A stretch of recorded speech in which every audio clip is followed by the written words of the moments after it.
Good morning, welcome back to the channel, welcome back to the Lake District. It's a couple of months since I was here last.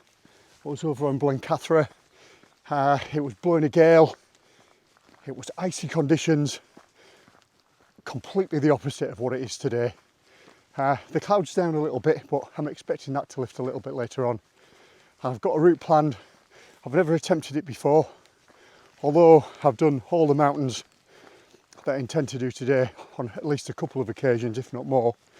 The route itself is something a little bit unusual for me. I parked in Ambleside this morning at the Rydal Road car park, and if you're thinking of parking there, it's £8.80 for the whole day. That's 12 hours. Parking charges apply between 8 AM and 8 PM, but it's £8.80. If I'm honest, I think that's a little bit steep, but it's peace of mind parking for the whole day, and it's pumping some funds back into the Lake District coffers, so it's not all bad.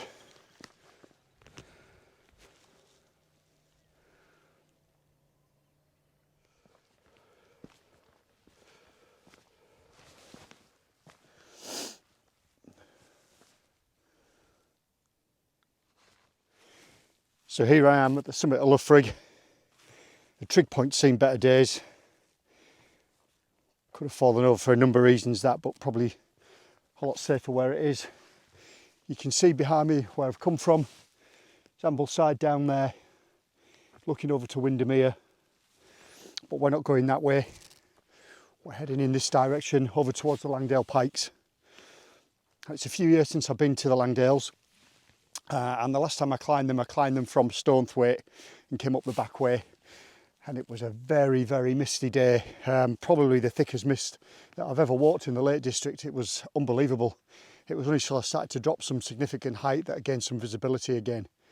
But today, I'm going to head into the Langdale Valley, get to New Dungeon Ghyll, climb up to Stickle Tarn that way, and then get on to Pavey Ark.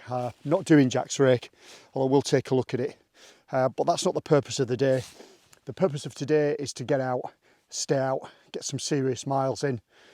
This is probably around about 18 miles, and I just want to get myself prepped in the best possible way for the lightweight walk, which is going to take place in 2 weeks. And if you don't know, that goes from Osmotherley over the North York Moors, finishing at Ravenscar, and that's a distance of 42 miles. I've done it once before. It's not a light undertaking. I just want to be sure that my kit's up to the job. I've really spent a lot of time thinking about the kit I'm going to use, nutrition, hydration, support, all those sort of things that will make for a successful trip. But today I'm on my own. I'm not going to linger here. I'm just going to press on and get some more miles under my belt.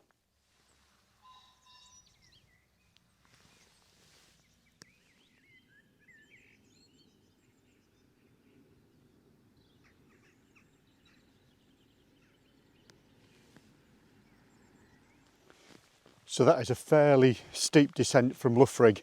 It's much easier going up from Ambleside the way that I did.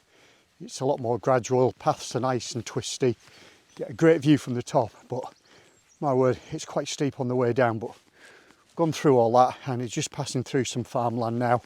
Generally low level stuff for a while until we reach the Langdales, and then, you know, we're in some proper mountain terrain then. So yeah, it's all good.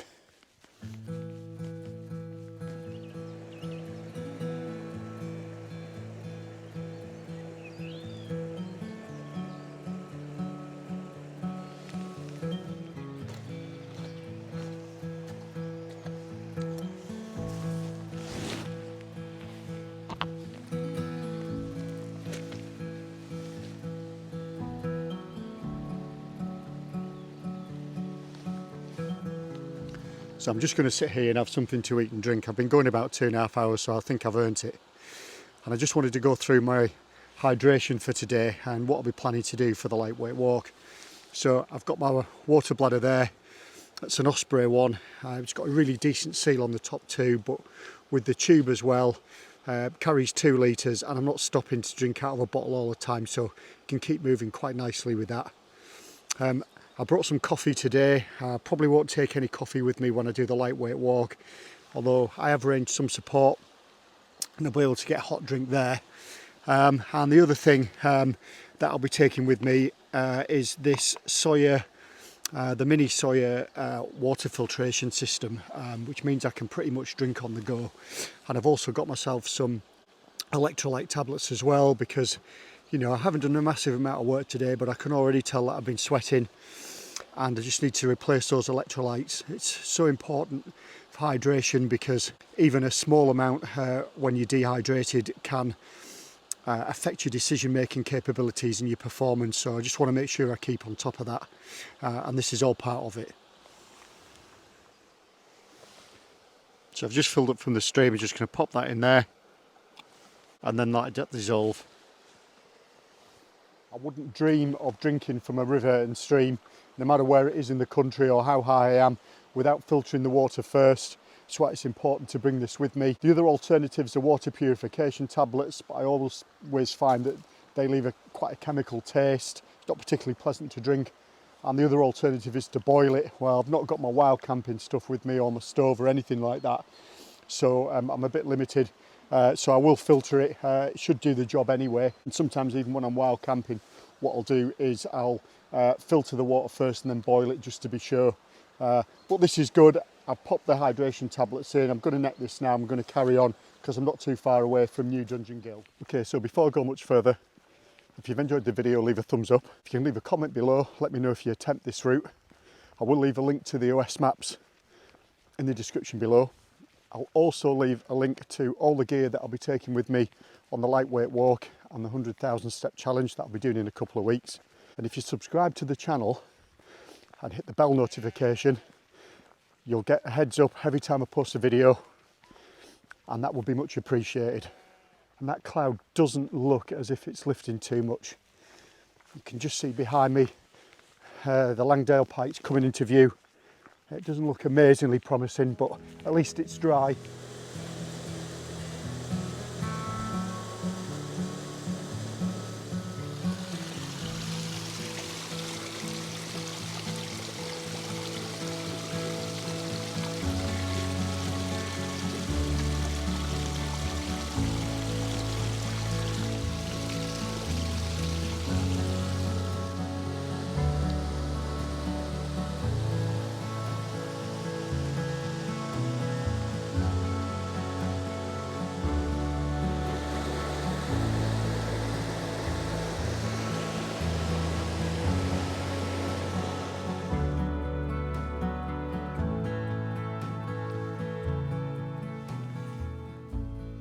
And that's Pavey Ark, and that bit there, just cutting across the face of it, is Jack's rake.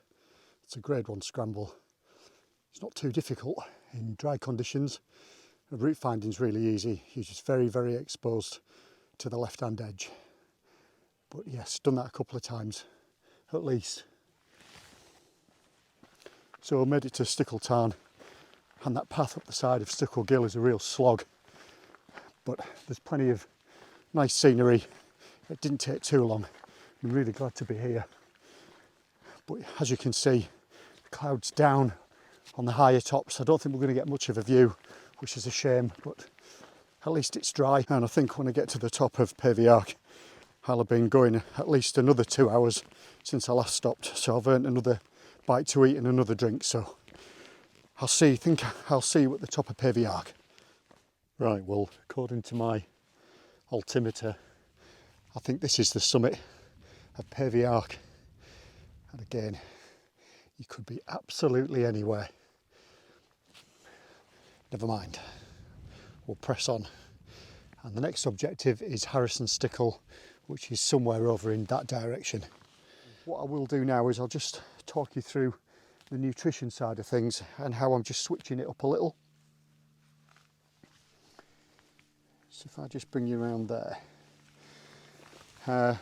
there's a lot in my pack today that's very, very sort of snack orientated, something that I can keep in my hip belt or my chest pouch, and that's easy to get to. So got some chocolate bars, sandwich, a little bit of fruit and some Haribos, stuff that's going to give me some quick energy.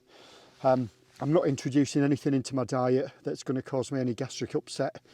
Nothing that's going to derail the day, or certainly derail the lightweight walking, the 100,000 steps. So I'm just keeping it sort of fairly simple, including breakfast and what I've got here and what I had a little bit earlier. It's about 2,200 calories. And then by the time I get home and refeed, I should be somewhere around 3 to 3,500 calories for the day. That probably won't be enough. And come the challenge, I'll probably have to increase that a little bit more, at least by another 1,000 calories.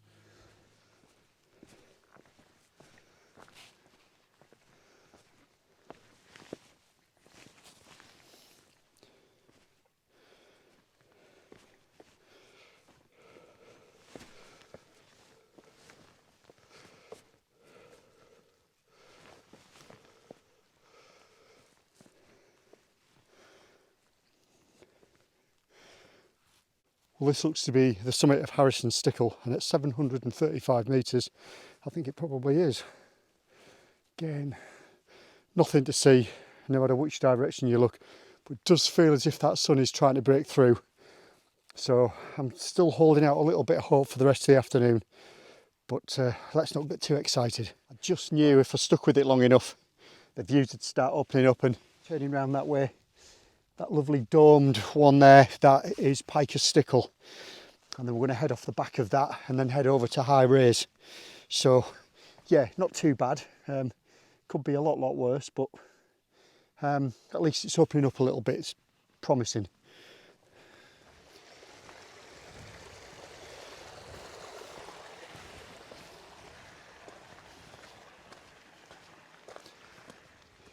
Yeah, it's definitely starting to open up now. Got some fantastic mountain scenery behind me dropping down off Harrison Stickle. Looks fantastic. This is exactly how I like it. Just needs to brighten up a touch more. A little bit less cloud, but this is amazing now. And I'm glad I just persisted with it rather than jacking it in. But this is superb. And because I've come midweek, it's not the bank holiday weekend, I've had pretty much the whole route all to myself. One or two people here and there, it's been nice to spend a little bit of time chatting with, but very, very quiet on the whole.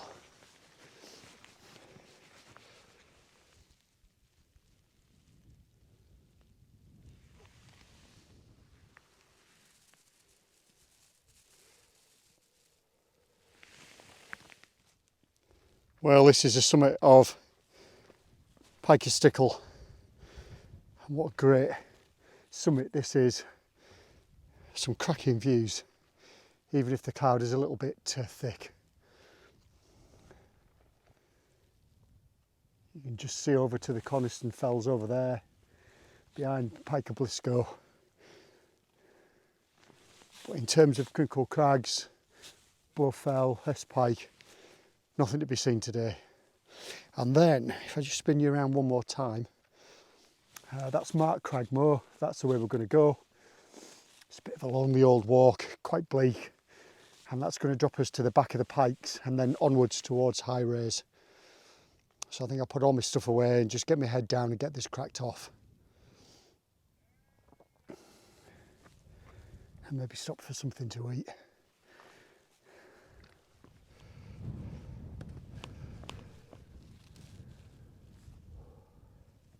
A little bit breezier as well up here.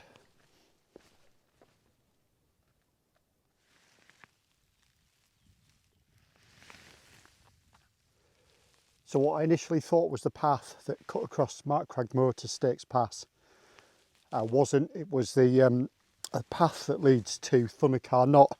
I was going to leave this fell for another day. It's not one you would necessarily do in its own right, but I checked the map and it was close and path looked pretty good to sort of take it. It isn't a public right of way on your OS maps. It's just a path that appears on the ground, but it's quite well trodden, so it's very, very difficult to miss. And then you can see Pavey Ark behind me now. Looks fantastic. If it had been about an hour and a half later in the day, I'd have probably had some fantastic views. And it's certainly lifting over towards what would be in the direction of Bow Fell and Great Gable. but that's great. Got a little bit of heat in the day now as well. Now I've just smashed a Snickers bar, and now what I'm going to do is go off in that direction towards High Raise, where I'm going to have a proper stop, and then just follow the ridgeline back down into Grasmere. But this has been a fantastic day, and what I'll do when I get to High Raise is I'll just go through a few things that I take in my pack for when I'm out on the fells. Some things personal choice, some things are mandatory, I think, so I'll go through that, and I'll also talk you through my choice of footwear for today, because having crossed that boggy ground, my feet are absolutely soaking now. But yeah, other than that, all good, and I'm going to enjoy this mile or so to the top of High Raise.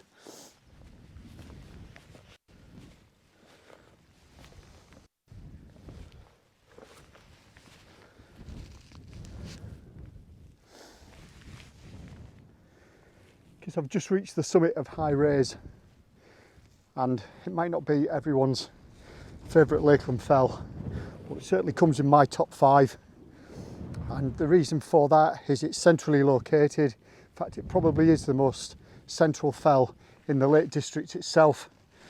It's got views in all directions, so beyond the trig point there, which is another great feature, great gable, all the way back in that direction towards Bow Fell, Crinkle Crags, albeit for the cloud.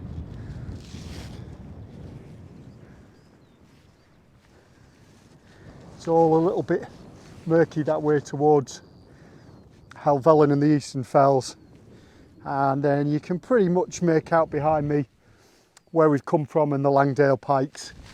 Got the easily recognisable summit of Pike Stickle there, and then Pavey Ark over in that direction. The sun is doing its best to get out, and the other great feature about this fell is it's got a cracking summit shelter. So I'm going to get in here now, we get something to eat, and I'm going to go through my pack.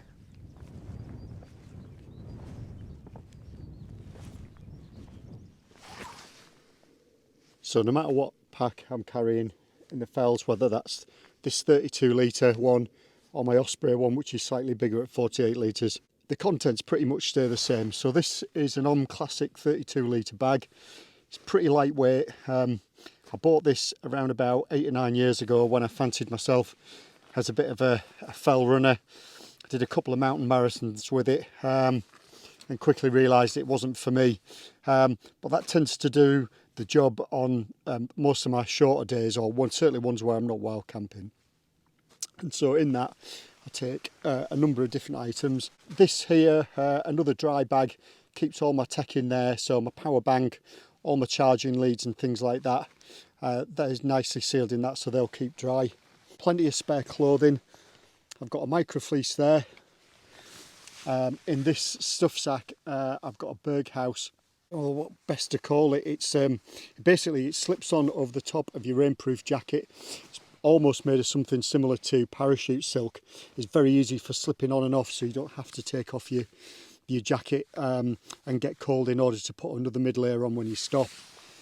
Hat and gloves, usual sort of thing with that. Waterproof trousers, because you never know. These are the things that come with me, that no matter what, 100% every time. I don't cut corners on safety. So in this bag here, just a few little bits of extra medical supplies, my inhaler, tick hook, that sort of thing. Head torch and spare batteries as well. Multi-tool, because again, you never know when you've got to sever your own arm off. First aid kit in there. It's just a standard one that I bought from Boots, which I've put one or two of my own little things in over time. And then lastly, I've got a couple of these, one in either bag, so I never have to transfer from one to the other. And they're just a simple bivvy storm shelter, so if it became really, really inclement and the weather came down, I just wanted to get a bit of shelter out of the rain for me and another person, then that does the trick. You know, I might come across someone who might need some first aid or some attention, and at least I've got the stuff in order to help them, so that's why I do that. In terms of navigation, in my chest pouch I always carry the map that I'm going to be using for today, as well as relying on OS maps on my phone. I'd encourage you, rather than relying on tech, to get proficient with basic map reading techniques. There's loads of information out there. You don't have to buy a book. You can get plenty of information from the internet and YouTube especially. And then if you're going to come out and practice, come out on, you know, really good weather days in areas that you're familiar with, and just get used to practicing those techniques and becoming really, really competent with it. And then obviously all my food goes in a dry bag as well, so I'm well stocked for today.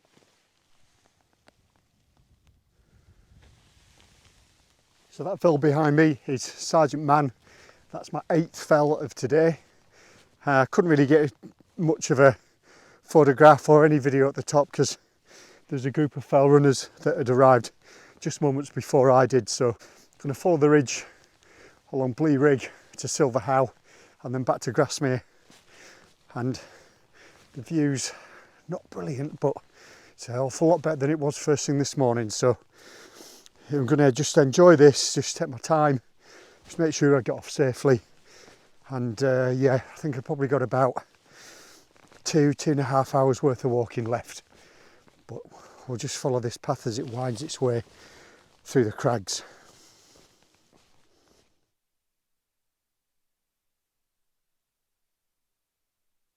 So this is the summit of Blea Rigg. It's 530 metres, considerably smaller than majority of what we've done today, but this is lovely now. There's no one about, and it's just following the paths as they just meandering out of the crags all the way back down to Grasmere. We've got Silverhow to tick off last. That'll be the final fell of the day, and then just drop down. I'm going to get the bus back to Ambleside, I think. I was tempted to walk back, but I don't think there's a massive amount to be gained by doing so. I actually feel quite strong. It's a pretty long day, tough day in the fells, but I actually feel quite strong, so all bodes well. Right, I'll leave it there. I'll see you at the top of Silverhow and then back down in Grasmere.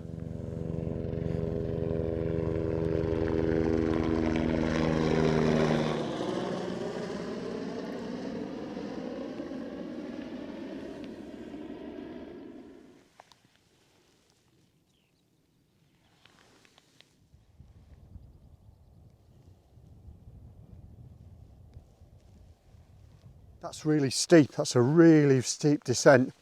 And then I've hit this wall now and I'm just going all the way to Grasmere. And I think when I get home and I check the distances, I think that'll be closer to 20 miles. I've probably been walking a good 10 hours as well. I'll calculate that and I'll see how many steps I've done, but you know, certainly a serious day in the hills. And it's cleared up nicely now and it's probably the best part of the day. I'm hoping to get out one more time before the lightweight walk, and I'm aiming for maybe May the 17th, 18th, 19th for that. I'll be guided by the weather, but I want one more walk, probably within the North York Moors, probably recceing some of the areas that I'll be walking. And once I get to Grasmere, all I need to do is get the bus back to Ambleside. Probably take about 10-15 minutes. So yeah, all in all, it's been a great day and an excellent end to the day as well. The footwear that I've worn today, fairly new. I wore them once last week.